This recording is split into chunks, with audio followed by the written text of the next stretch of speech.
Who's ready to become a promethazine queen? Sometimes I think of cool rhymes and stuff, and I think that was one of the coolest I've ever made. Today we'll be trying a very exciting medication.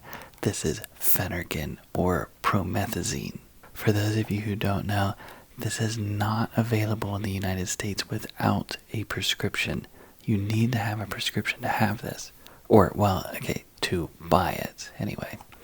Now, I bought this in Bermuda, actually. Now, if you don't know anything about Bermuda, welcome to the club. I didn't know anything about it either. I thought I was going to the Caribbean up until like 3 days before my flight left. Bermuda is an island nation actually off the coast of Carolina. It's technically in North America, but it's relatively close to the United States, but it's a British-ruled territory. And because of that, the proximity to the United States being a British territory and also relatively close to Canada, and the fact that they're a small island nation that doesn't have their own pharmaceutical manufacturers, they actually have drugs from all three countries there. That was very interesting to me, and that's where I got this, the promethazine. Now, this is actually the British version, so I'm assuming you can buy this in England, land, UK, Britain, Ireland, Scotland. Nobody knows the difference. I'm just kidding. The UK. I'm assuming you can buy this in the UK. Now, why is this so special to me? Well, for one, I struggle with my sleep a lot, so I love trying sleeping medications, and it's also used for other things. I'll get into that in a moment. And actually, I love trying sleeping medications so much. Sometimes it's so exciting whenever I try them, and then all this adrenaline comes over me, and then I can't sleep because of the adrenaline, and it's not a really good test. But I'm trying to suppress those exciting feelings here tonight. It's about 2 in the morning, and I'm going to take 2 of these. And also because obviously we need a prescription for it in the US, yet I have it in my hand right here. And I also learned there was some skepticism, I think, from a lot of people to go to another country and buy medications that require a prescription in the United States. Can you bring that back to the United States? The answer is unequivocally yes, you can for non-controlled substances. For controlled substances, you absolutely cannot do that. If the Border Patrol guard sees that you're doing that, you're going to get a fine. They're going to take it from you too. But for non-controlled medications, such as promethazine, you can do that. Now, I know that if you Google that, you will find a bunch of SEO articles written from a lawyer's blog trying to get clicks on their website, because that's how useless the internet has become. And those articles will tell you no. But you can, in fact, do that. I was quite certain that you could do this, because I remember from pharmacy school, and also everybody's heard of people going to Canada and buying insulin and bringing it back. But I couldn't find any verifiable sources until this trip. When I was coming through customs in Bermuda, they had U.S. customs in Bermuda. They're like, okay, go through the stamp my passport or whatever. I don't know what they did. And I said to the guard, hey, I'd like to declare these medications that I bought in Bermuda that require a prescription in the United States. And this guy was so annoyed with me. I'm like, he's like, what? And I was like, I'm just trying to be proper about this. This requires a prescription in the United States, but I bought it here in Bermuda, and I want to declare it. And he looked at my bag, and he's like, what is it? And I was like, it's this, it's promethazine. And he's like, go ahead, you're fine. So there I go again, causing a ruckus by just trying to follow rules that don't even exist. Some of you may be asking, is this the same promethazine that we have in some of our cough syrups? And the answer is yes, it is. Now, I'm going to stop right there because there's a lot of information we have to get to before I take this. I'm going to turn the camera around, we're going to look at the box, and I'm going to tell you how this works, why it works, and why I'm going to take it here tonight. I'm Grant Harding. I'm a licensed pharmacist in 4 states, and I like to review medications so you guys can make better, more well-informed decisions. And today, we'll be trying an international med. Will this get me zonked out of my nuggets? Probably. I'm going to be honest, I've taken this before, and it was a great experience, but I don't remember the time I took it, but I had to wake up from my alarm. Tomorrow, I don't have to wake up early, so I am very interested to see how long I will actually sleep with this. So this is Phenergan. We have the same brand name in the United States, 25 milligram. That's normal. Typically doses range between 12.5 milligram up to 50 milligram. This is promethazine is the active ingredient, and you can sort of get an idea for what this is used for based on this package. Cats. You give it to cats quite often. It makes them more docile. Flowers, if you crush it up and put it in the flower bed, it helps the nutrients, the nitrogen enrichment. I'm just kidding. For allergies, that's what that means, for sleep and for nausea. Now, we in the United States, we have this in our cough syrups because this is actually, although structurally similar to antipsychotics, it actually looks similar if you look at the structure. The mechanism of action is barely like an antipsychotics. It's very, very barely dopamine antagonisty. I just made up that word. Antipsychotics block dopamine. Yes, this blocks dopamine, but it's like barely at all. The main mechanism of this is it's actually an antihistamine. However, this is not a first generation antihistamine like Benadryl and those things. It's like it's like this weird little chemical, and that's why I'm so excited to try this. And because of that, there's lots of different indications. Now, along with blocking histamine, it also may play a role in nausea. Basically, that gets pretty complicated. Now, this is a British packaging. Our packaging outside the United States includes braille writing. I love that. I wish we would do that in the United States. Here we can see the indications. This is the overview here. For allergic conditions like hay fever, rashes, hives, we can use this for children 5 years and older. And it's just a single dose, so 1 tablet. Travel sickness, for 5 years or older. Actually, it actually prefers you to be 10 or older, and it'll be 1 tablet the night before the journey. They're calling it travel sickness here, but nausea. Think nausea. We use this all the time to help people with nausea in the United States. And I love their phrasing here, for short-term sedation. Children over 10 years and old take 2 tablets. So I'm looking for some good quality short-term sedation tonight, and I hope this can help me out. Some of the side effects of this, it is technically an antihistamine. It does have an anticholinergic effect, so drowsiness, obviously, that's kind of what we're going for as well. But one of the weird things about this, and we do see this with other medications sometimes, but you can actually burn your skin more easily whenever you take this medication. I don't know why, it's just something we see sometimes.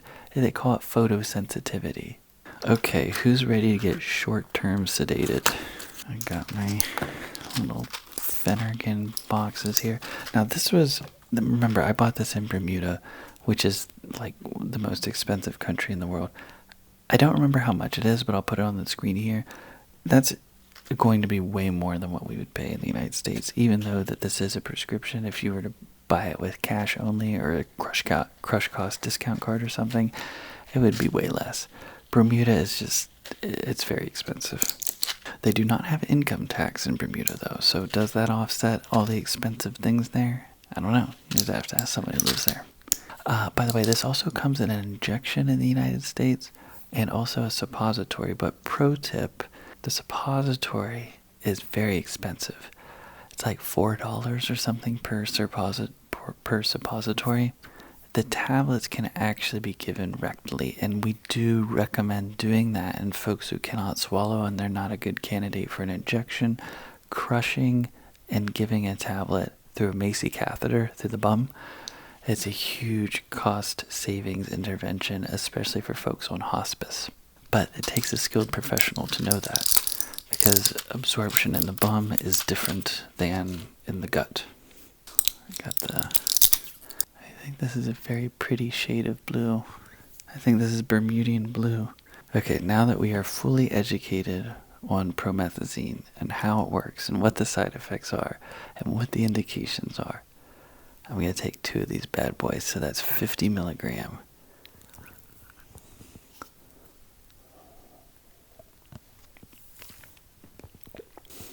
High quality pills. I didn't taste any of it. I'm going to give that a couple minutes to kick in, and then I'll tell you about how I feel whenever I wake up tomorrow.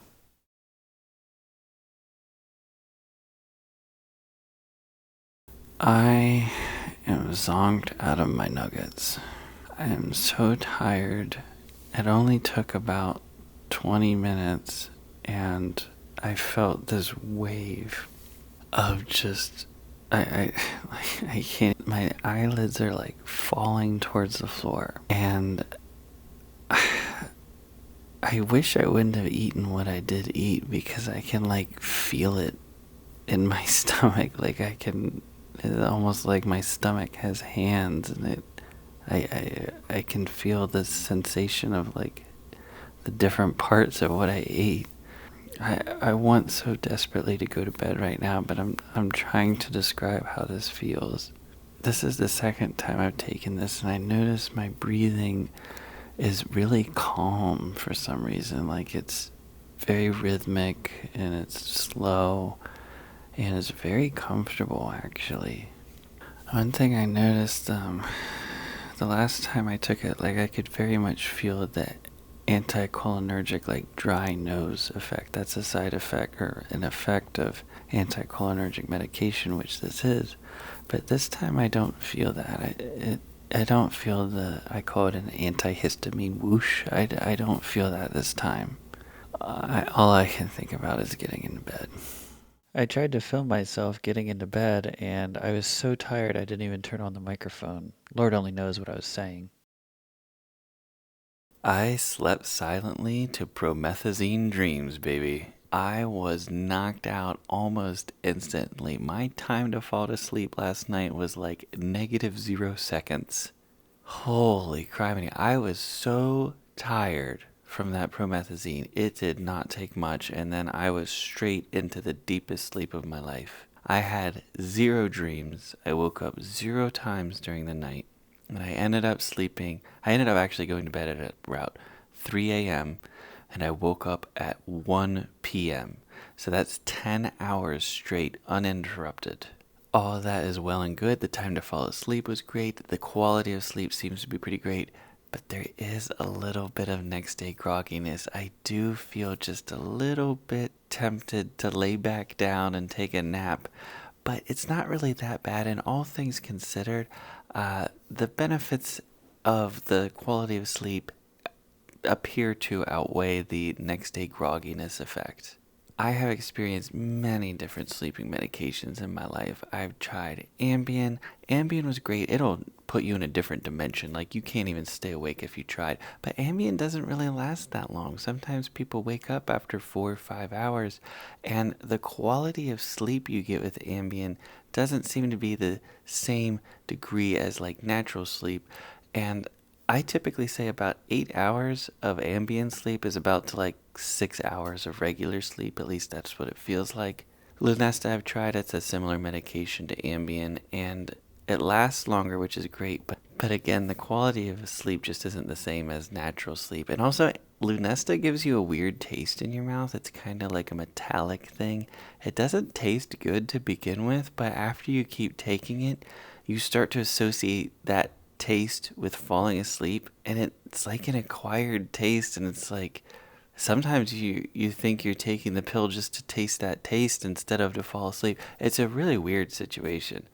Sonata, which is a similar medication to those two, did absolutely nothing. That's pretty much a junk drug, honestly. I've tried lorazepam, which was helpful. Probably a little bit better quality sleep than some of the ones I mentioned before, like the Ambien and Lunesta. But lorazepam, I mean, it was okay. I just didn't want to keep taking a benzodiazepine, so I stopped that one.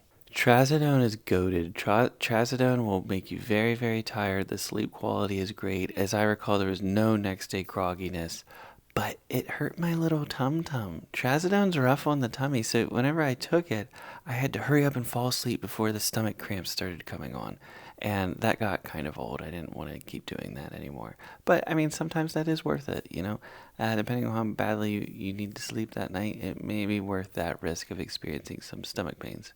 Anyway, all that to say, there is no perfect sleep medication. There's the ratio between the quality of sleep, the next day grogginess, how quickly you go to sleep. All these things need to be considered, and nothing's perfect, but promethazine, I mean, this is a really good one. I have to give it a crooked thumbs up.